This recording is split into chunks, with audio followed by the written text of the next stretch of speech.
शांति। 14 मार्च 2022 साकार महावाक्य। बाबा कहते, मीठे बच्चे, ज्ञान के तीसरे नेत्र से बाप को देखो, बाप को ही याद करो, इस शरीर को देखते हुए भी नहीं देखो। ज्ञान के तीसरे नेत्र से बाप को देखो, बाप को ही याद करो, इस शरीर को देखते हुए भी नहीं देखो। आज का प्रश्न, इस पुरानी दुनिया में रहते तुम बच्चों को कौन सा डायरेक्शन मिला हुआ है? उत्तर, मीठे बच्चे, ये पुरानी दुनिया जिसमें तुम रहते हो ये कब्रिस्तान होनी है। इस पर रावण का राज्य है, इनसे दिल नहीं लगाओ। यहां रहते बुद्धि की आसक्ति नई दुनिया में जानी चाहिए। यहां रहते बुद्धि की आसक्ति नई दुनिया में जानी चाहिए। ग्रस्त व्यवहार में भल रहो, परंतु कमल फूल समान रहो। सबसे तोड़ निभाओ। बुद्धि योग एक बाप से लगा रहे। ज्ञान योग में पक्के बनो। किसी भी हालत में, किसी भी हालत में खुशी का पारा कम ना। धीरज रख, कर्म बंधन को काटते जाओ। ठीक? इस पुरानी दुनिया में रहते तुम बच्चों को कौन सा डायरेक्शन मिला हुआ है? उत्तर, मीठे बच्चे, ये पुरानी दुनिया जिसमें तुम रहते हो ये कब्रिस्तान होनी है। इस पर रावण का राज्य है, इनसे दिल नहीं लगाओ। यहां रहते बुद्धि की आसक्ति नई दुनिया में जानी चाहिए। ग्रस्त व्यवहार में भल रहो, परंतु कमल फूल समान रहो। सबसे तोड़ निभाओ। बुद्धि योग एक बाप से लगा रहे। ज्ञान योग में पक्के बनो। किसी भी हालत में क्या हो? खुशी का पारा कम ना हो। धीरज रख, कर्म बंधन को काटते जाओ। आज का गीत है, क्या गीत होगा? धीरज धर मनवा के दिन आए कि आए। ओम शांति। मनुष्य को धीरज धरने के लिए तब कहते हैं जबकि वे दुखी बीमार होते हैं। यहां तो तुम मनुष्य मत पर नहीं चलते, तुम ईश्वरीय मत पर चल रहे हो। सो भी सब नहीं चलते, माना तुम ईश्वरीय मत पर चल रहे हो, सो भी सब नहीं चलते। ईश्वर जिसको सत्य बाप, सत्य टीचर, सतगुरु कहा जाता है, उनकी मत तो नामी ग्रामी है। भगवान ने ही श्रीमत दी थी मनुष्य से देवता बनने की अथवा दैवी दुनिया के मालिक बनने की। इतनी ऊंची मत और कोई दे ना सके, क्योंकि मनुष्य मात्र सब पतित भ्रष्टाचारी है, तो वह मत भी ऐसी ही देंगे। तुम बच्चे ही जानते हो कि हमको शिव बाबा मत दे रहे हैं। ऊंचे ते ऊंचे बाप की ऊंचे ते ऊंची मत है। उनको तो कोई भ्रष्टाचारी पतित नहीं कहेंगे। पतित ही उस निराकार बाप को बुलाते हैं, साकार की तो बातें नहीं। इसीलिए कहा जाता है मनुष्य की मत सुनो।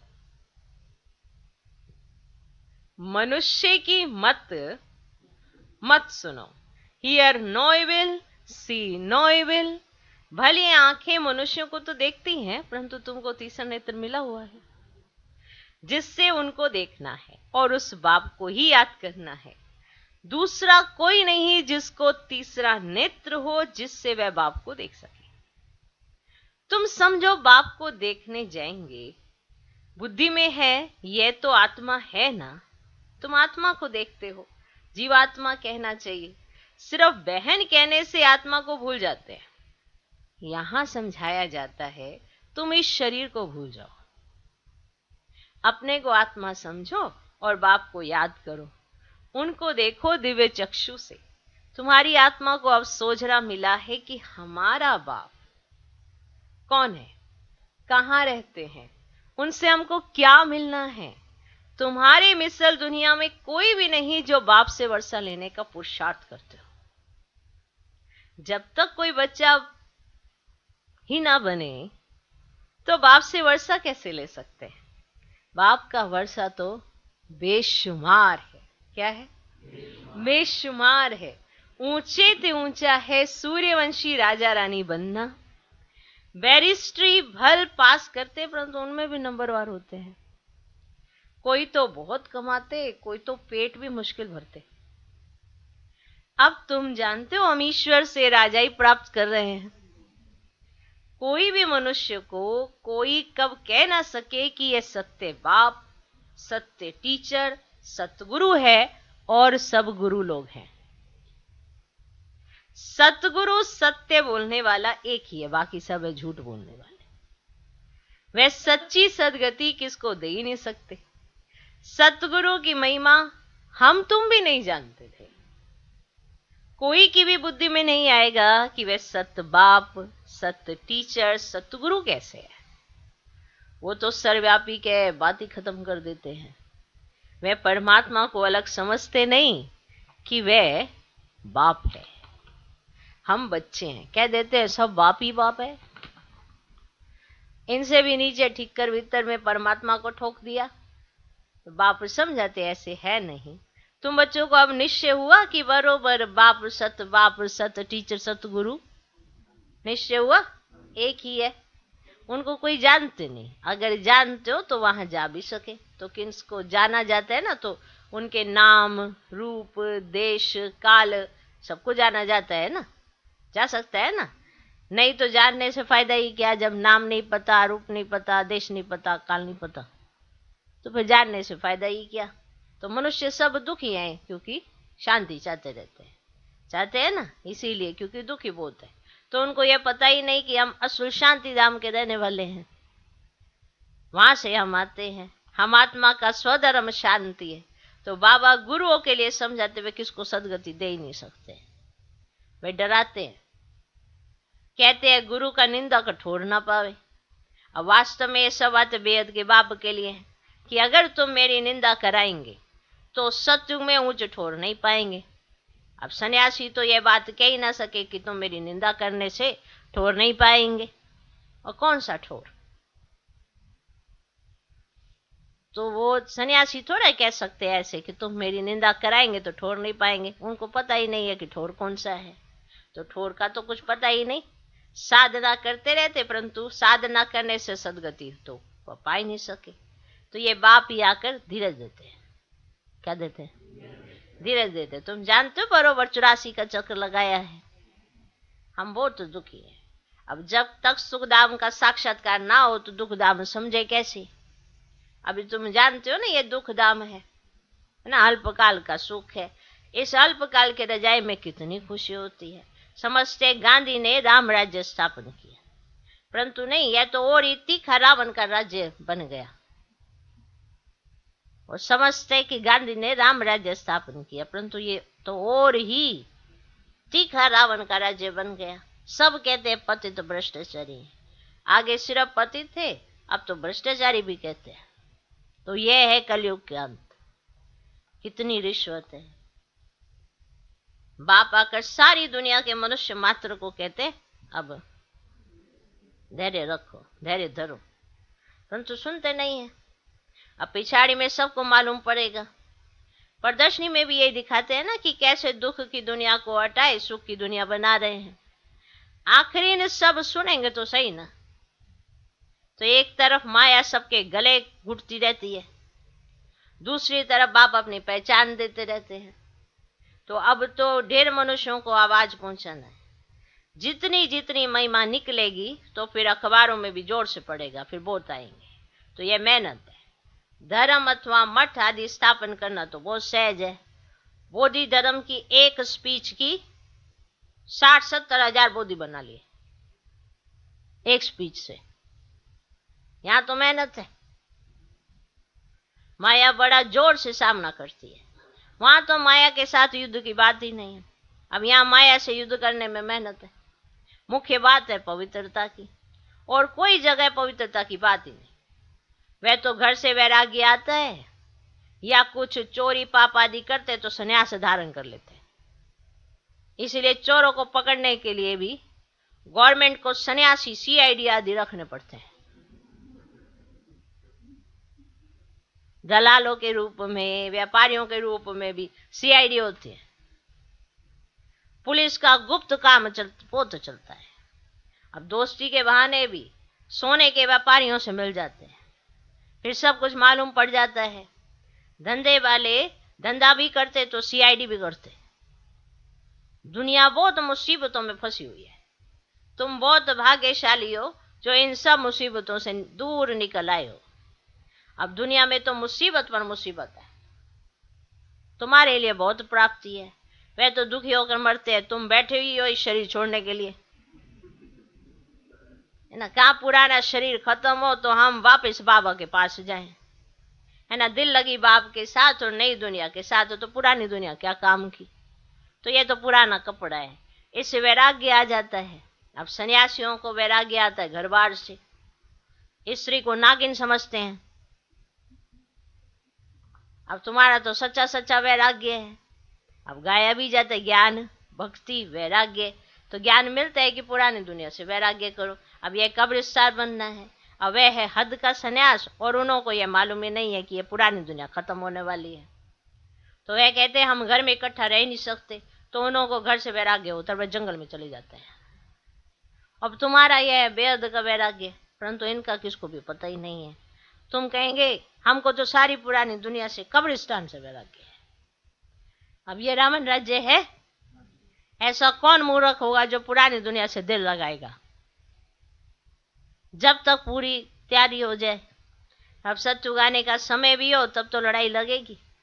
कहीं लिखते हैं कि भल घर में बैठे परंतु मूछते हैं कि क्या करें। ममत्व अगर नहीं रखे तो संभाल कैसे करें, ना समझाया था ना। तो ऐसे समझते हैं। तो बाप कहते बच्चे यहाँ रहना तो है ही, रहना तो यहाँ ही है, परंतु बुद्धि की आसक्ति अब नई दुनिया में जानी चाहिए। सच्चा लव उसमें जाना चाहिए। इस पुरानी दुनिया से वैराग्य है, देह से भी वैराग्य, तो बाकी क्या रहा।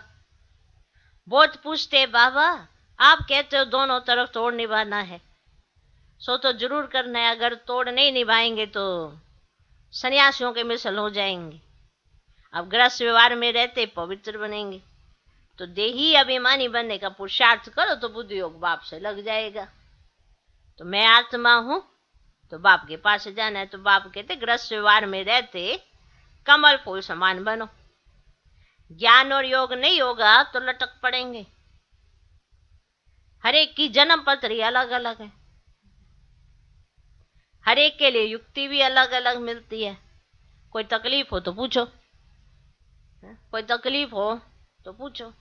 कोई भी हालत में खुशी का पारा चढ़ना चाहिए। हम जाते हैं फिर आएंगे नई राजधानी। बाकी थोड़ा समय है, पाठ बजाना है, ममत्व तोड़ते जाना है। हर एक का कर्म बंधन अलग अलग है। कोई का हल्का कोई का भारी है। अब बाबा से युक्ति लेकर धैर्यता से कर्म बंधन को काटते जाना है। इसमें गुप्त मेहनत चाहिए। बुद्धि को यात्रा में ले जाने की मेहनत है। घड़ी घड़ी बुद्धि योग टूट पड़ता है। अब परिपक्व बन जावे तो कर्मातीत अवस्था आ जाए। तो अभी तो अनेक प्रकार के विकल्पों के ही तूफान लग जाते हैं। एकदम नींद फिट जाती है। विकल्पों को ही तूफान कहते हैं। और सत्संगों में तो ऐसी बातें नहीं होती। अब वहां तो है कन्नरस, फायदा कुछ भी नहीं।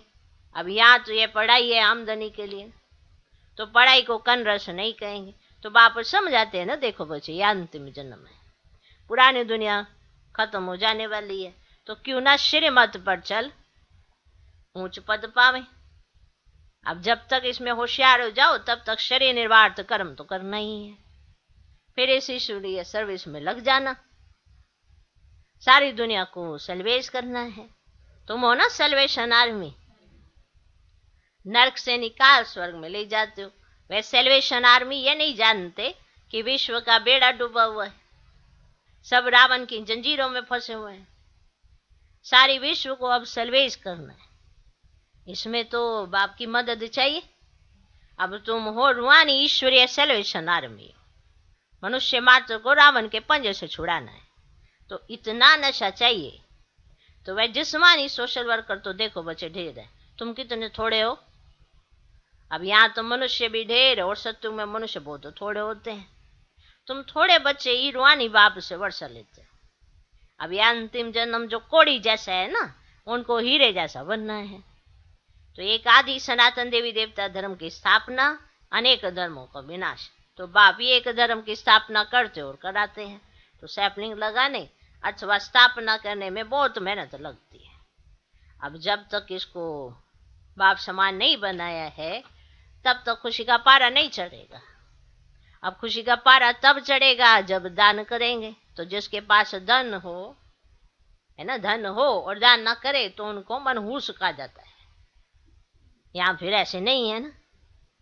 तो जिसके पास है वह तो देते रहेंगे, नहीं तो समझेंगे इनके पास धन ही नहीं है ना। अच्छा, मीठे मीठे सिकिल दे बच्चों प्रति माता पिता बाप दादा का याद प्यार और गुड मॉर्निंग। रूहानी बाप की रूहानी बच्चों को नमस्ते। हम रूहानी बच्चों की भी रूहानी बाप को नमस्ते नमस्ते नमस्ते।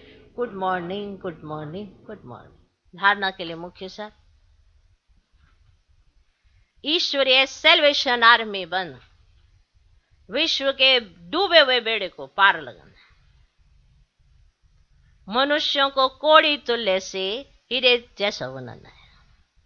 ज्ञान धन दान करने में कंजूस नहीं बनना है।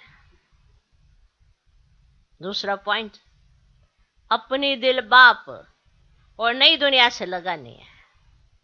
इस पुरानी देह से बेहद का वैरागी बनना है। आज का वरदान, दिव्य बुद्धि द्वारा सदा दिव्यता को ग्रहण करने वाले सफलता मूर्त भव।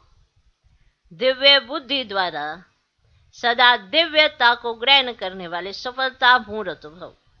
बाप दादा द्वारा जन्म से ही हर बच्चे को दिव्य बुद्धि का वरदान प्राप्त होता है। जो इस दिव्य बुद्धि के वरदान को जितना कार्य में लगाते हैं उतना सफलता मूर्त बनते हैं, क्योंकि हर कार्य में दिव्यता ही सफलता का आधार है। दिव्य बुद्धि को प्राप्त करने वाली आत्माएं अदिव्य को भी दिव्य बना देती हैं। तो वह हर बात में दिव्यता को ही ग्रहण करती है। अदिव्य कार्य का प्रभाव दिव्य बुद्धि वालों पर पड़ ही नहीं सकता। आज का स्लोगन, स्वयं को मेहमान समझ कर रहो तो स्थिति अव्यक्त व महान बन जाएगी। ओम